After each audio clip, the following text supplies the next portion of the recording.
Ma'am ఇప్పుడు చాలామందికి కూడా ఒక క్వశ్చన్ ఉంటుంది మహిళల్లో. మహిళ నార్మల్గా ప్రెగ్నెన్సీకి ఎప్పుడు రెడీ అవ్వాలి? అంటే I mean health condition wise కావచ్చు, లేకపోతే ఏజ్ ప్రకారంగా ఏ టైంలో ప్రెగ్నెన్సీకి రెడీ అవ్వచ్చు? ఇది రెండు రకాలుగా చెప్పాలి. ఎందుకంటే ఫిజికల్ ఏజ్ వేరు, మెంటల్ ఏజ్ వేరు. ఓ ఎందుకంటే ఒక మదర్ అవ్వాలంటే అదొక రెస్పాన్సిబిలిటీ. అంటే నీకంటే నువ్వు బేబీకి ప్రయారిటీ ఇవ్వగలగాలి. Because baby is completely dependent on you కొన్ని సంవత్సరాల వరకు. సో అలాంటప్పుడు నువ్వు ఫిజికల్గా రెడీ అవ్వాలి, మెంటల్గా కూడా రెడీ అవ్వాలి. ఫిజికల్గా రెడీ అవ్వాలంటే నీ ఫిజికల్ కండిషన్ మంచిగా ఉండాలి. రక్తహీనత లాంటి ప్రాబ్లమ్స్ అన్నీ ఉండొద్దు, షుగర్స్ అవన్నీ ఏమీ ఉండొద్దు, బాడీ కరెక్ట్గా వెయిట్, బీపీ అవన్నీ మెయింటైన్ అవుతూ ఉండాలి. ఇవన్నీ ఫిజికల్ పారామీటర్స్. ఏజ్ వైజ్గా చూసుకున్నట్టయితే below 25 years is the best time. Okay. above 20 and below 25 is the best time to get pregnant for the first time. Okay. Because family అనేది మనం 2 children అయినా చూస్తాం కాబట్టి అట్లీస్ట్ 3 years గ్యాప్ ఉండాలి ఒక child కాబట్టి. బిఫోర్ 30 నువ్వు కంప్లీట్ చేసుకుంటే మంచిది కాబట్టి. సో అట్లీస్ట్ అది మనం గ్రహించుకోవాలి. అండ్ మెంటల్గా కూడా నువ్వు ఆ బాధ్యత తీసుకోగలగాలి. మెంటల్గా నువ్వు బాధ్యత తీసుకోవాలి అని అంటే you should have right education. At least degree అన్నా లేనిది మనకి జాబ్ అయినా, ఫైనాన్షియల్ ఫ్రీడమ్ అయినా కానీ, సెటిల్మెంట్ అయినా అంతా ఉండదు కాబట్టి. సో నీకు 22-25 years అదే టైంకి వస్తుంది. అయితే అందరూ ఒకేలాగా ఆలోచించరు. కొంతమంది కాంపిటేటివ్గా ఉంటారు, కొంతమంది కొన్ని గోల్స్ పెట్టుకుంటారు. ఆ గోల్కి నేను వెళ్తేనే మ్యారేజ్, ఆ గోల్కి నేను వెళ్తేనే మదర్ అవ్వాలి నేను, ఎందుకంటే అంత కమిట్మెంట్ అక్కడనే ఉంటుంది కాబట్టి. అండ్ హై కాంపిటేటివ్ స్పిరిట్ ఉన్న వాళ్ళు, ఫర్ ఎగ్జాంపుల్ ఏదైనా ఎవరైనా ఐఏఎస్కి ట్రై చేస్తున్నారో, లేకపోతే ఎవరైనా డాక్టర్ అవ్వడానికి ట్రై చేస్తున్నారో, డాక్టర్ అయిపోయిన తర్వాత పోస్ట్ గ్రాడ్యుయేషన్ ఉంటుంది, పోస్ట్ గ్రాడ్యుయేషన్ తర్వాత సూపర్ స్పెషాలిటీ ఉంటుంది. ఆ లైన్లో పడిపోతే 30 years వచ్చేంత వరకు కనీసం కళ్ళు కూడా తెరిసే అవకాశం ఉండదు. బికాస్ ఇవన్నీ అకాడమికలీ చాలా స్ట్రాంగ్గా టైం రిక్వైరింగ్ ప్రాసెసెస్ కాబట్టి. సో అలాగా ఒక మెంటల్ ప్రిపరేషన్. ఎక్కడైనా మనకి మధ్యలో ప్రెగ్నెన్సీ వచ్చి, చైల్డ్ బర్త్ వచ్చి, చైల్డ్ కేర్ వస్తే మళ్ళీ ఒక హర్డల్, ఒక బ్రేక్ పడుతుంది. అవును. ఫ్యామిలీ సపోర్ట్ ఉండి అంతా మంచిగా మేము చూసుకుంటాము అన్నా కూడా తల్లి కావాలి బేబీకి. అవును. ఫీడింగ్కి తల్లి కావాలి, కేర్కి తల్లి కావాలి, టచ్కి తల్లి కావాలి, ఆ క్లోజ్నెస్కి తల్లి కావాలి. మీరు బ్రేక్ తీసేసుకొని వెళ్ళిపోవడానికి ఉండదు.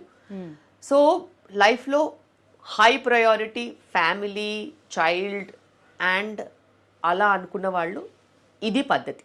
ఓకే. కానీ కాంపిటేటివ్ ఉన్నది, హై పొజిషన్స్లో ఉన్నారు, బిజినెస్ చూసుకుంటున్నారు, లేకపోతే ఇంకా నెక్స్ట్ ప్రమోషన్స్లో ఉన్నాయి, నేను ప్రమోషన్ లిస్ట్లో ఉన్నాను అంటే వాళ్ళు మ్యారేజ్ కూడా కమిట్మెంట్కి భయపడతారు. బికాజ్ అగైన్ అది కూడా ఒక కమిట్మెంట్. దాని తర్వాత ఫ్యామిలీ లైఫ్ ఉంటుంది, టైం ఉంటుంది, ఇవన్నీ కూడా ఉంటాయి. అందుకే ఇప్పుడు అమ్మాయిలు మ్యారేజ్ కూడా ఆలోచిస్తున్నారు. బికాస్ వాళ్ళకి అక్కడ బ్రేక్ పడుతుందని భయం.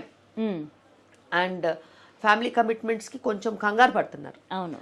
అండ్ వర్క్ లైఫ్ బ్యాలెన్స్ వాళ్ళు చేసుకోవడం అనేది వాళ్ళకి అది ఆలోచించడానికి కూడా వాళ్ళకి అంత టైం దొరకట్లేదు. అందుకే మ్యారేజెస్ కూడా పోస్ట్ 30 వాళ్ళు ఇప్పుడు అయిపోతున్నాయి.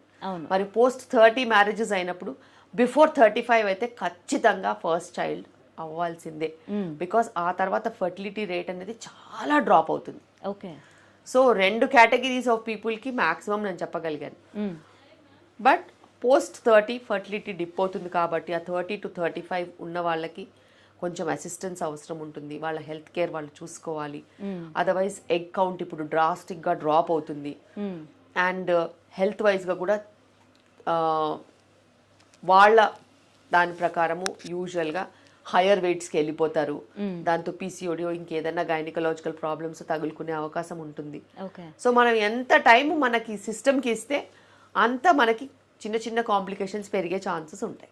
ఒకసారి ప్రెగ్నెంట్ అయినప్పుడు ఎలాంటి జాగ్రత్తలు తీసుకోవాలంటారు? డెలివరీ అయిన తర్వాత కొన్ని ఫుడ్స్ని అవాయిడ్ చేయాలి అని చెప్తుంటారు. స్టిల్ ఇప్పటికీ కూడా అలాగే ఫాలో అవ్వాలా?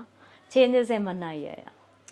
సో ప్రెగ్నెన్సీకి వచ్చేసరికి ఒక మంచి ప్రెగ్నెన్సీ ఉండాలి అని అంటే మీ ఫస్ట్ వెయిట్ ఎంత ఉంది, మీ జనరల్ హెల్త్ ఎలా ఉంది, మీ హిమోగ్లోబిన్ లెవెల్స్ కానీ, థైరాయిడ్ కానీ, షుగర్స్ కానీ ఎలా ఉన్నాయో మనకి చాలా చాలా అవసరం. ఎందుకంటే దీని బేస్డ్గానే మీరు అసలు ఎంత వెయిట్ పెరగచ్చు, బేబీ ఎలా ఉంటుంది, మన బ్లడ్ పారామీటర్స్ ఎలా మనం ఫ్లక్చుయేషన్స్ చూసుకోవాలి, చెకప్స్ ఎలా ఉండాలో అనేది డిజైన్ అయి ఉంటుంది. ఓకే. అండ్ ఇప్పటికి కూడా మన దేశంలో చాలా మూఢనమ్మకాలు ఉన్నాయి. ప్రెగ్నెంట్ ఉమెన్ అనేసరికి డబల్ తినేయాలి, అవును, ఎక్కువగా తినాలి, ఏది పడితే అది తినాలి, వాళ్ళకి తినాలనిపించినా అనిపించకపోయినా బిడ్డ కోసం అని తోస్తూ ఉంటారు. అందరికీ నేను చెప్పేది ఒకటే, ప్రెగ్నెన్సీలో 300 క్యాలరీసే ఎక్స్ట్రా అవసరం. అండ్ ఎవరు చేసే పనిని బట్టి, ఎవరు చేసే పనులను బట్టి, ప్రొఫెషన్ని బట్టి వాళ్ళు ఫుడ్ తీసుకోవాల్సిన అవసరం ఉంటుంది. ఓకే. అదో మనం ఎక్స్ట్రాగా తీసుకోవాల్సిన అవసరం లేదు. అండ్ ఎవరైతే హయ్యర్ వెయిట్స్లో ఉంటారో ప్లీజ్ వాళ్ళు వెయిట్ గెయిన్ ఎక్కువగా అవ్వద్దు. ఎందుకంటే అతి ప్రమాదకరమైన జబ్బు ఇప్పుడు ఒబేసిటీ. ఒక మదర్కి ఉండకూడనిది అదే ఒబేసిటీ. సో దయచేసి మీ బిడ్డ మీకు ముద్దు, మీరు బాగా పెట్టుకోవాలనుకుంటారు, మీరు తిననివన్నీ కూడా వాళ్ళకి తినిపించాలనుకుంటారు, అదే విధంగా రోగాలు కూడా తెస్తున్నారు. అండ్ ఒకటి నేను అందరికీ చెప్తాను, ప్రెగ్నెన్సీ అనేది ఒక పునర్జన్మ. అది తల్లికి బిడ్డకి. ఇప్పుడున్న పరిస్థితిలో ప్రెగ్నెన్సీస్ చాలా రిస్కీగా అయ్యాయి. చాలా హై రిస్క్ సిచ్యువేషన్స్లో నుంచి ప్రెగ్నెంట్ ఉమెన్ డీల్ చేస్తున్నారు. చైల్డ్ బర్త్ కూడా అంతే రిస్కీగా అయింది.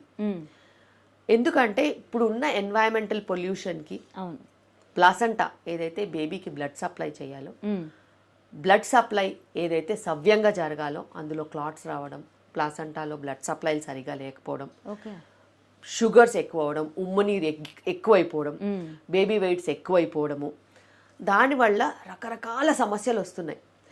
ఒకప్పుడు ప్రెగ్నెన్సీ ఎట్లా పునర్జన్మ అంటారు అంటే నిజంగానే చైల్డ్ బర్త్లో రిస్క్ ఉంది. నువ్వు ఎంత పెద్ద హాస్పిటల్లో ఉన్నా కూడా, నువ్వు అమెరికా వెళ్ళినా కూడా అక్కడ కూడా మెటర్నల్ మార్టాలిటీ ఉంది. అంటే డెలివరీలో ప్రెగ్నెంట్ ఉమెన్ చనిపోయే రేట్ ఇంత అని ఉంటుంది, బేబీస్ చనిపోయే రేట్ ఇంత అని ఉంటుంది. దానికి ఎక్స్ప్లెనేషన్ ఉండదు. సగం ఎక్స్ప్లెనేషన్స్ ఉంటాయి, సగం అన్ఎక్స్ప్లెయిన్డ్ ఉంటాయి. So maternal mortality, child mortality అనేది ప్రపంచవ్యాప్తంగా ఉంటుంది. హాస్పిటల్ బట్టో ఇంట్లో మంత్రసాన్ని బట్టో మారుతూ ఉంటాయి, తప్పితే రిస్క్ మట్టుకు ఉంటుంది. ఆ రిస్క్ ని తెలియకుండానే మన mother in laws, cousins, friends లేపుతున్నారు. ఎలా ఇది తిను, అది తిను, అది మంచిది, ఇది మంచిది, డయాబెటీస్, రెస్ట్ తీసుకో, ఒబెసిటీ.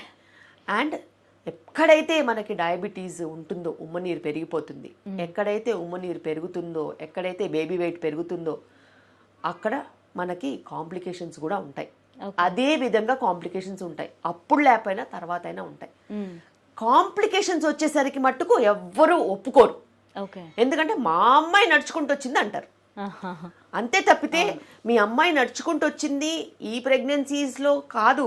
మీ అమ్మాయి ఆల్రెడీ హై రిస్క్ ప్రెగ్నెన్సీస్, మీ అందరే హై రిస్క్.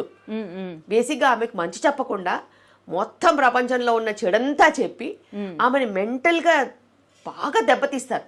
యాజ్ డాక్టర్స్ మేము ఏం చెప్పినా కూడా మేము చెప్పిన దానికంటేను చుట్టుపక్కల వాళ్ళు ఇన్ఫ్లుయెన్స్ చేసి నీ బేబీకి ఇలా అయిపోద్ది, బేబీ వీక్గా పుడుతుంది, నీకు శక్తి ఉండదు అనేసరికి నీరు గారిపోతారు.